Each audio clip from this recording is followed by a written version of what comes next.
ডাকসু বিবিনুল্লাহ নূর সহ ঢাকা ইউনিভার্সিটির কিছু তরুণ, তাদের নেতৃত্বে বাংলাদেশ ছাত্র অধিকার পরিষদ গঠিত হয়েছিল 18 সালে। ছাত্র অধিকার পরিষদ এমন একটি সংগঠন, যে সংগঠন তৈরি পরেই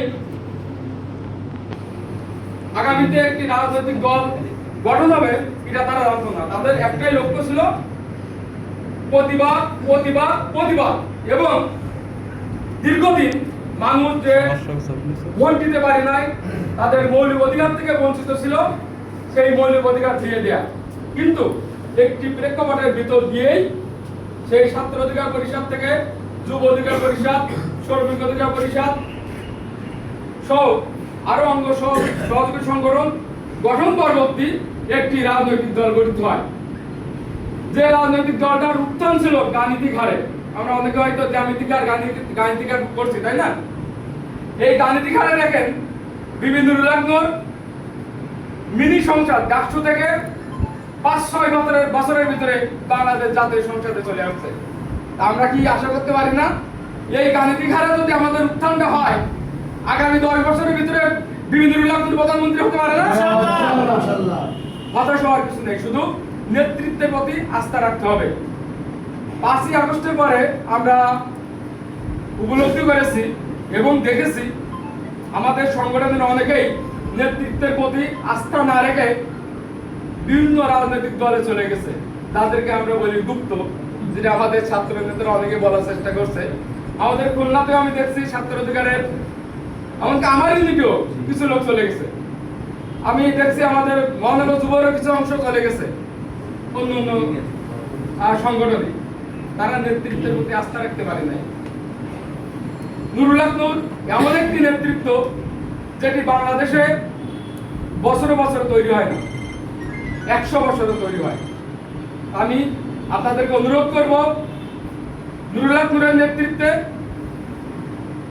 বাংলাদেশ গণ অধিকার সহ ছাত্র, যুব, শ্রমিক, পেশাজীবী যত ইউনিট আছে, আপনারা এখানে অনেকে সিনিয়র আছেন, যেহেতু ছাত্রের প্রতিষ্ঠা বার্ষিক হলে অনেকেই আমরা অন্য ইউনিটের আছে, এজন্য বললাম স্ব জায়গা থেকে যাতে আমরা আগামী দিন সংগঠনটাকে ঢেলে সাজিয়ে শক্তিশালী করতে পারি। এবং নূর এমন একটি রাজনৈতিক ব্রেন নিয়ে চলে, আপনারা বিশ্বাস করবেন নূর আজকে এমপি হয়েছে একটি, মন্ত্রী পেয়েছে কয়টি? বাংলাদেশের ইতিহাসে আছে এরকম একটা এমপি হয়ে একটা দলে 2টা মন্ত্রী। একটা ইতিহাস তৈরি করছি আমরা। আমি বিশ্বাস করি নূরের নেতৃত্ব যদি আমরা সামনে এগিয়ে যাই, কাজ করি, নেতৃত্বের প্রতি আস্থা রাখতে পারি, আগামী সংসদে গণ অধিকার পরিষদ প্রধান বিরোধী দল হবে এবং পরবর্তী সংসদে বিবিনুল্লাহ নূরের নেতৃত্বে গণ অধিকার পরিষদ সরকার গঠন করবে। এই প্ল্যান নিয়েই গণ অধিকার তথা নুরুল্লাহ নূরের নেতৃত্বে আমরা সকলে ঐক্যবদ্ধভাবে কাজ করে যাব ইনশাআল্লাহ। যাই শিক্ষা অধিকার পরবর্তী পতাকাবাহী সংগঠন বাংলাদেশ ছাত্র অধিকার পরিষদ হাঁটি হাঁটি পা করে 8ম বর্ষ শেষ করে 9ম বছরে পদার্পণ। আমি ছাত্র অধিকার পরিষদের খুলনা জেলা এবং মহানগরের নেতৃবৃন্দকে অনুরোধ করব, বিগত দিন প্রতিষ্ঠা বার্ষিকীর উদ্দেশ্য হওয়া উচিত বিগত দিনের আমার কার্যক্রমের বিশ্লেষণ করা।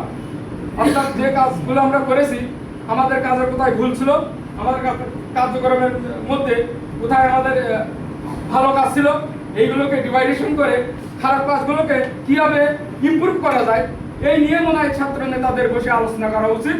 কেক কাটা পরবর্তী, কেক কাটা তো একটা রাজনৈতিক প্রোগ্রাম মাত্র, কিন্তু উদ্দেশ্য আমাদের সামনে অগ্রসর এবং পূর্ব কর্ম পরিকল্পনা করা।